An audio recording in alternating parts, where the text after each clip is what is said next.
This is Democracy Now!, democracynow.org, the War and Peace Report. I'm Amy Goodman. On the heels of a suicide bombing in Afghanistan Saturday killed 12 Americans, a Canadian, and 4 Afghans, and similar attack on Monday in Kandahar that killed 3 UN workers and 2 others. The Obama administration says it's launched a revised strategy to end the decade-long war in Afghanistan. According to a report in the Washington Post, elements of the strategy already underway include escalation of military pressure on the Haqqani network of insurgents, along with an open door for the network and other Taliban groups to hold direct talks with the U.S. In other Afghan news, evidence has emerged the U.S. continued to transfer prisoners to Afghan prisons despite knowing of widespread torture there. Afghan and Western officials interviewed by the Washington Post confirmed the U.S. both transferred prisoners to torture-linked prisons and later visited them there for interrogation. To discuss Afghanistan, I recently sat down with Jonathan Steele, longtime correspondent for the British Guardian newspaper, who's reported from Afghanistan since 1981.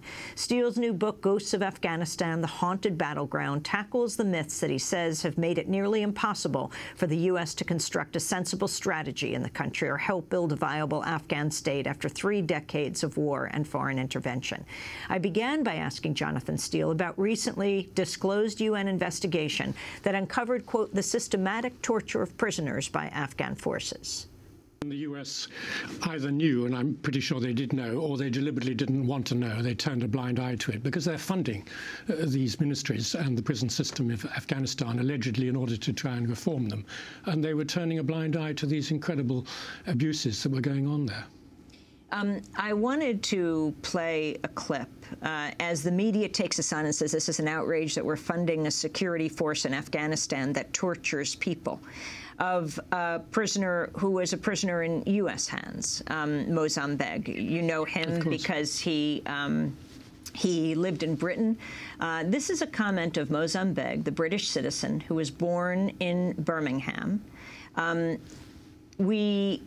In February of 2002, he was seized by the CIA in Islamabad, then held at Guantanamo. Democracy Now! Went to London to see him 5 years later when he was released back to Britain.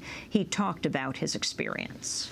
So that when I was eventually given into American custody and taken over to Kandahar, the treatment that I received through the processing was probably the most dehumanizing process I think that anybody has ever endured in recent times, which included having soldiers sit on me and many other detainees, several of them pushing down on my head and my legs and my back, ripping over my clothes with a knife, which I could feel slicing the cold blade against the back of my legs and back, and then photographs being taken of me naked, being shackled, being spat at, photographs of me shaven and unshaven, photographs of soldiers abusing me and other detainees, and derisive remarks about being a terrorist, being a murderer, being Muslim scum, things like this, dogs barking,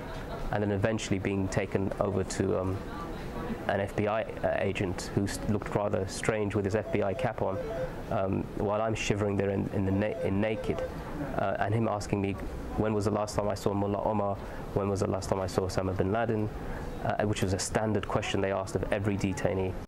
That was Mozambique, who was held for years by the U.S. military. He was describing his experience when he was brought to Kandahar. Then he was brought to Guantanamo, held for years, never charged, and ultimately released. Now resides back in Britain.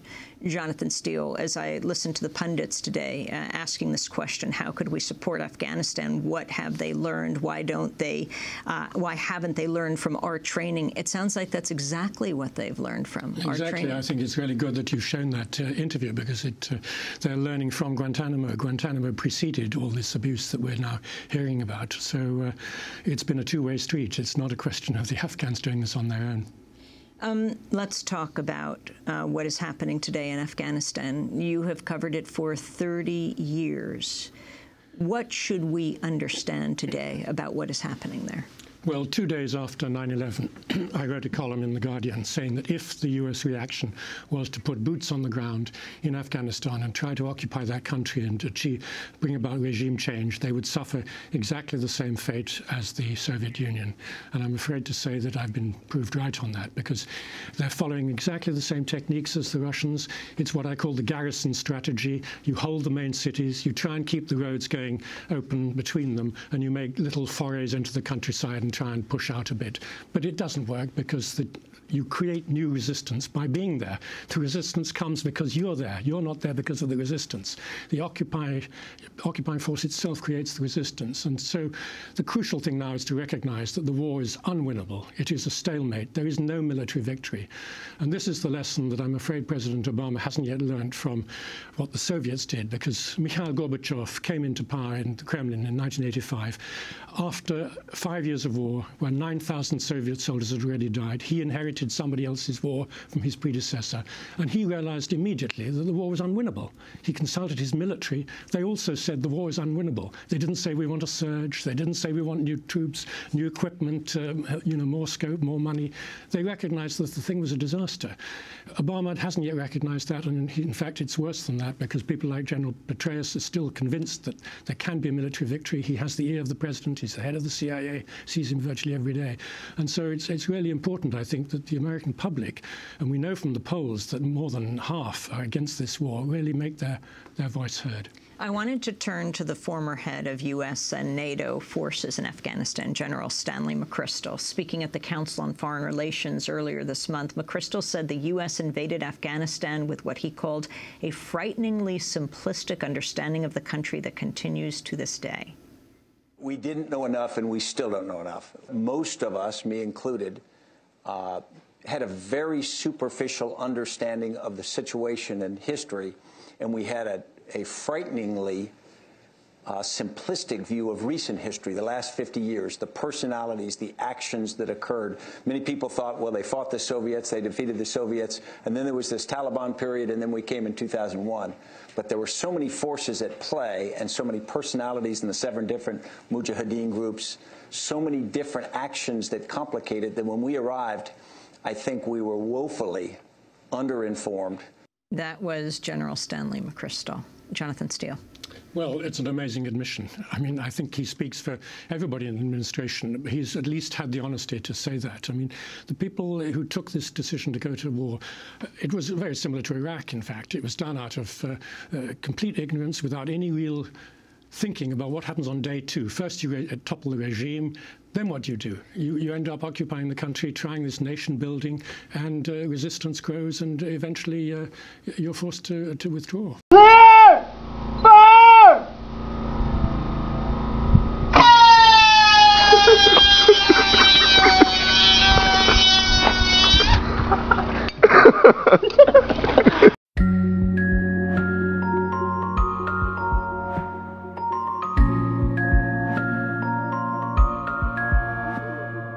My name is Arnaud Meff. I'm head of the ICRC office in Lashkargah, which is a town in the province of Helmand in southern Afghanistan.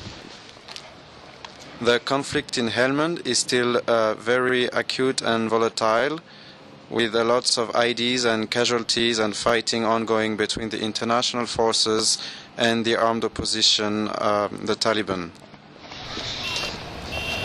What we try to do here is to help the people who flee their home after fighting, to visit detainees in different prisons. So those who have to escape from their home because of fighting and come back, the home is damaged or the cattle is destroyed and have lost everything, will come to the ICRC and we can provide some emergency kits in order to sustain the household for a month before they can resettle somewhere else.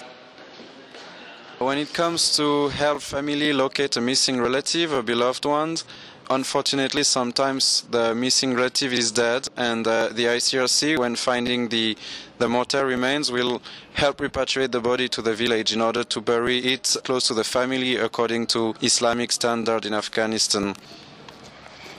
Another aspect of family being separated by war is the number of arrests that are happening in the country linked to the conflict. The ICRC can facilitate contact between the families and the detainee wherever he is, either through Red Cross messages, letters, or through sometimes video telephone conference or phone calls.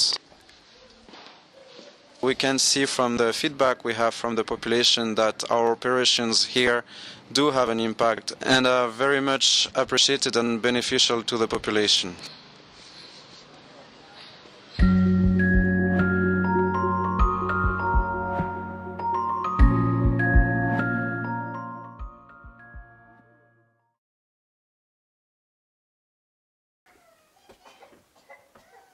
نام شفیق است.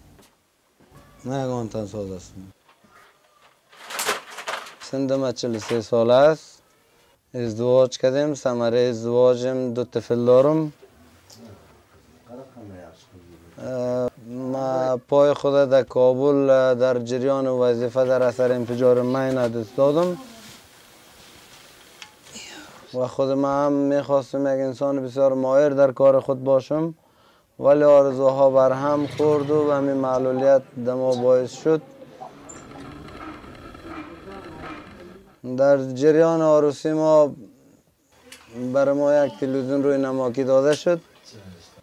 باز ما یک آنتن بسیار خرد و کوچک خواستم که پیدا کنم. در شهر بسیار تلاش کردم اما او آنتن خرد و کوچک من نیافتم. آنتن خرد کوچک نیافتم. یک آنتن باز از خود ساختم.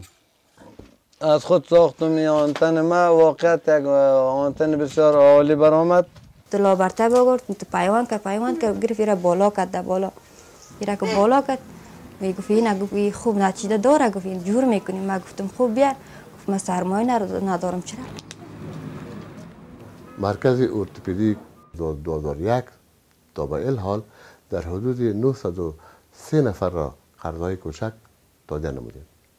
وقتی که دیدیم شفیق بچه تو روشن و آدم کارفهم معلوم شد، ما این قرضه را برای شفیق هم داده نمودیم. افراد معلولی که از ما قرض مطالبه کنه ما او را شکو بررسی میکنیم که آیا این کاری که این میکنه آیا از این پول به دست آورده میتونه. می آنتنایی که شفیق الله میسازه در افغانستان اولین کسی که اختراع کرده شفیق الله است. شفیق جان یک بچه خیلی خوبی است، با وجودی که معلول هم است لیکن خیلی بچه با همت و که از جمله اولین مشتریاش که ما هستیم فروش میکنیم جنسایش. قرضه را که گرفتیم از قرضه اولی خود باز مجبور شدیم که ما یک ماشین بخریم که دمی کار آنتن خود یک ذره پرداز و خوب ساخته باشیم. این ماشین خریداری کردیم. تعمیری که فعلا شیشتیم زندگی میکنم همین از منفعت آنتنم است. دیگه شکر در زندگیم دیگه کدام مشکل فعلا ندارم. مشکلات زندگیم شکر همه رفع شده رای است.